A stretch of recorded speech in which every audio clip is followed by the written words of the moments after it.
let's discuss what you might have written down on the preview exercises. So we've got a bar graph showing average cost of tuition and fees at public four-year U.S. colleges from 2000 to 2010. So what did you observe? Any interesting things? There's an increase every year. Yeah.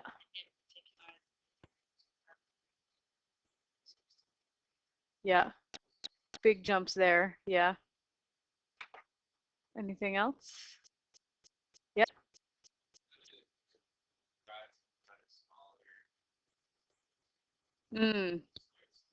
Like get steeper later. Yeah, like the jump from 2000 to 2001 and even 2001 to 2002, those are like pretty small jumps. And then the jumps start getting bigger. Yeah. Yeah. Good observation. Yeah. Yeah, that's true. That jump and that jump and that jump all kind of look about the same size.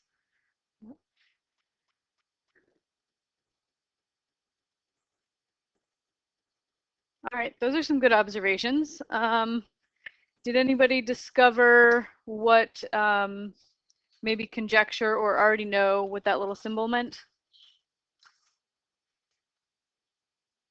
Yeah. Yeah, it's just a break in the axis to saying that we didn't start at 0, right?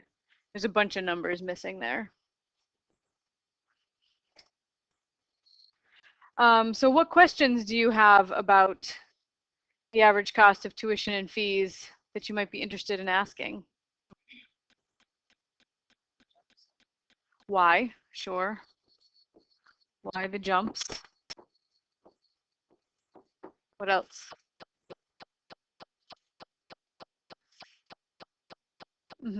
Like a total increase.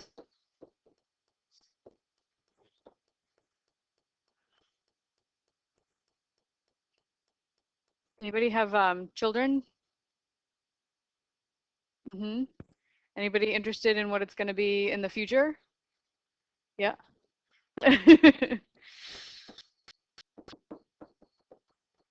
Predictions for future costs,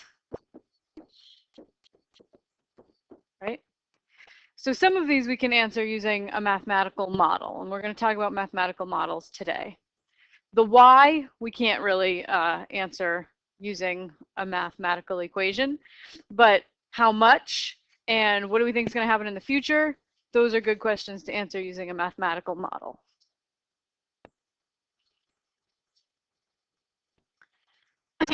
So we can work with the real data collected and presented in the bar graph to create a mathematical model, or more simply, sometimes we just call it a model.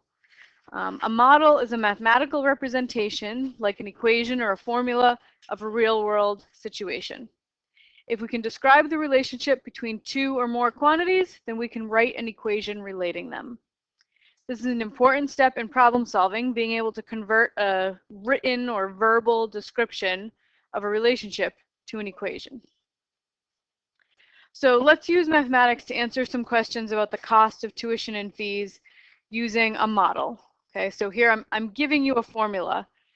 T for tuition, X is going to be for years after 2000. T equals 4x squared plus 341x plus 3,194. All right, so I want to use that formula to find the average cost of tuition and fees at U.S. colleges for 2010. For 2010. All right, so remember that X represents number of years after 2000. So 2010 is how many years after 2000? 10. So I'm going to plug a 10 in for X. So tuition is going to be 4 times 10 squared plus 341 times 10 plus 3,194. And I'm going to get out a calculator.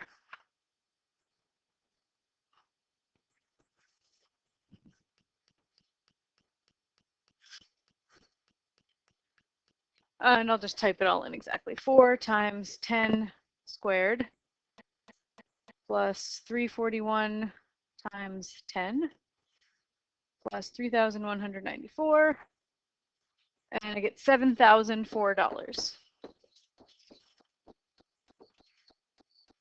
Okay. All right, so let's go back and look at the graph and see what the actual tuition was in 2010. So in 2010, the actual recorded tuition was $7,020, right?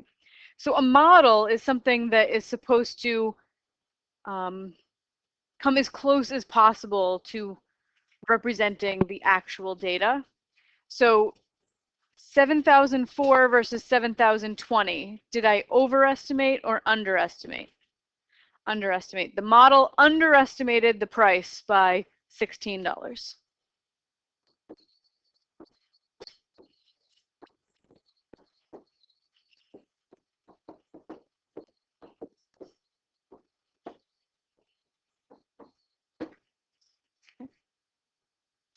All right, now I want to use the model to predict the cost of tuition and fees in 2014 and in 1990.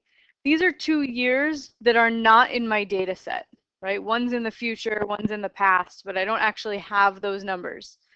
So all I have is the model. Might not be correct. Like there might be some crazy thing that happened in 2013 and there's a huge jump that's way bigger than the model predicted. Or I don't know, we'll see what happens in 1990. So what number am I going to plug into my model for 2014? 14, good.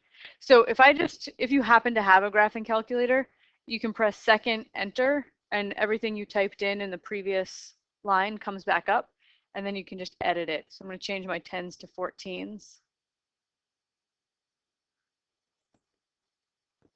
And I get $8,752.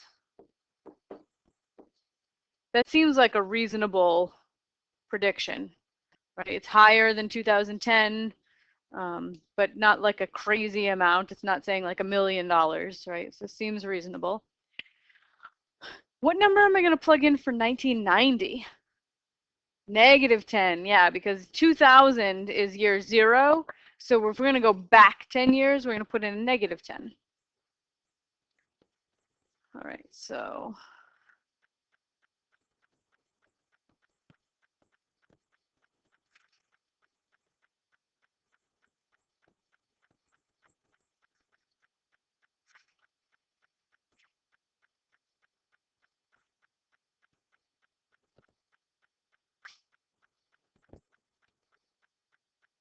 -10.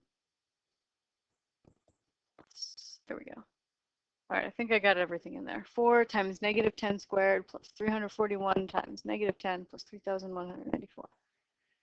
And I get 184.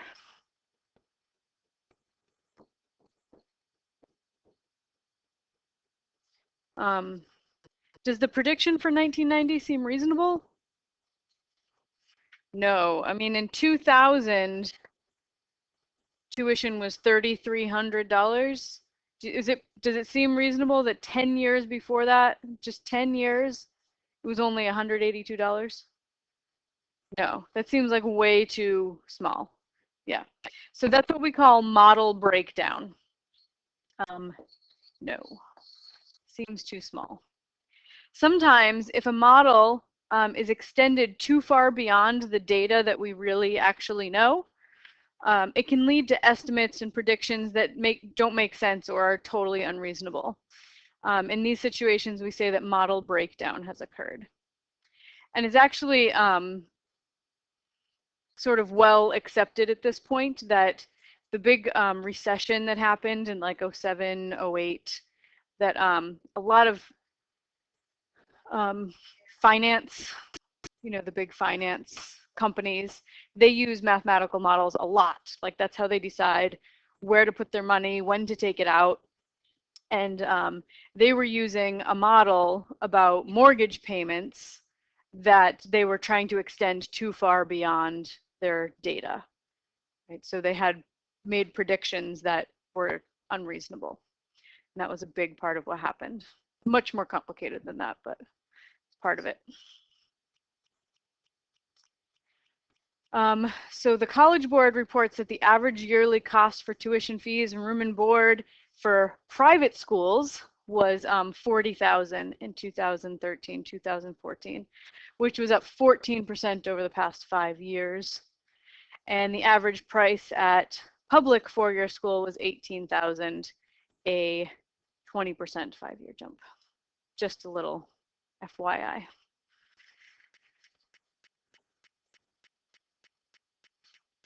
Okay, so jumping to a new topic right now, we're going to talk about sets. And a set is just a collection of objects. For example, we could have the set of students in this classroom, we could have the set of large species of cats, or the set of Oscar winners for Best Actress. The objects in a set are called the elements of the set, and you can write a set by listing its elements between curly braces, curly brackets, like these, that kind of thing. So for example, we could let A represent the set of the Three Stooges. In this case, A would be Larry, Moe, and Curly. So you just list them in curly brackets. So that's called the roster method, when you just list them. You use commas to separate the elements of the set, and you just write everything out that's in the set. Okay, we're going to let B represent the set of the 4 Beatles that arrived at JFK in 1954. 64, sorry.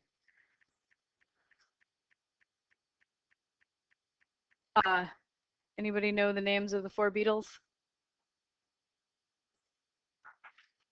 Jim, give me one. Paul? Liana?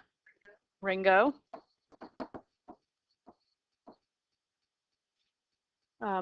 Cole? George? And last one? John. Yep. John Lennon. Very good. That was Lex that said that, right? Okay, just testing my names. Okay, so we put curly brackets around it and we separated them with commas. Okay. Anybody know why I specified the 4 that landed in 1964?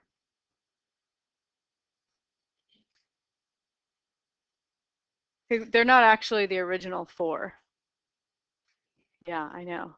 I believe Paul and John and George were always in it, but Ringo was new, and there might have been another one. I really don't remember, but they're not the original 4. Okay, however, the sets we encounter in this class will typically be sets of numbers, right? So we're going to use the following methods to represent sets of numbers. We have set builder notation and interval notation. Okay? So for set builder notation, it's a descriptive way to write a set, and it typically looks like this. You put a curly bracket, X, and then the vertical line you read as such that. So I would read this out loud as the set of all x's such that x meets some condition that you would specify. So for example, I could write curly bracket x, vertical line, x greater than 2. And I would read it out loud as the set of all x's such that x is bigger than 2. Okay. So if I was going to graph, put all the numbers that are in this set on a number line, I would start at 2 and shade all the numbers that are bigger, right? And I put a round bracket on the 2 because the 2 is not actually included, right? It's only numbers that are bigger than 2. Okay, so that's what, and then, so that's how I would put it on a number line. If I was going to include the 2 on a number line, I would have put a square bracket. And then finally, we have interval notation. The same exact set I would describe as 2, infinity, right? So I have the smallest number in the set goes on the left, and the biggest number in the set goes on the right, left to right, just like a number line. And you use parentheses if you're not including the endpoint, and square brackets if you are including the endpoint. So why do you think I put a parenthesis on the infinity and not a square bracket? it just goes on forever, right? So infinity is not a number, it's just a way of indicating it goes on forever. Yeah, so there is no largest number, so I can't include the largest number.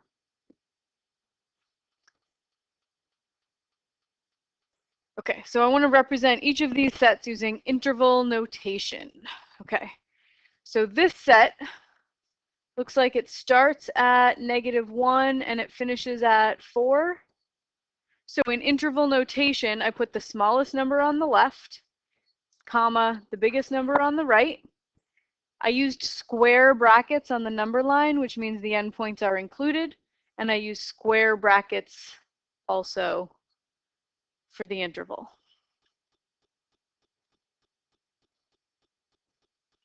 And then for this one, my biggest number is 1, and it's included, so I'm going to put a square bracket. What's the smallest number in this set? Negative infinity, yeah. So it's like there is no smallest number. You just keep going and going and going to the left. We call that negative infinity, and we put a parenthesis on the infinity.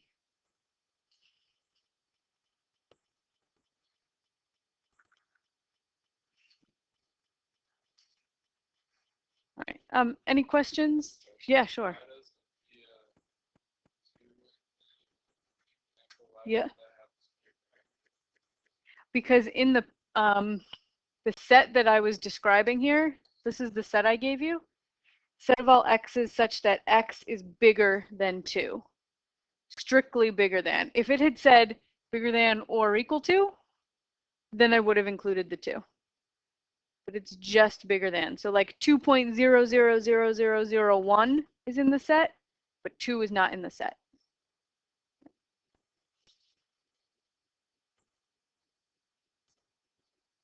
All right, so now I'm going to let you do some practice with sets. You have to do a little bit of reading because there's a couple of concepts that I didn't introduce. You'll have to read them as you go through the activities.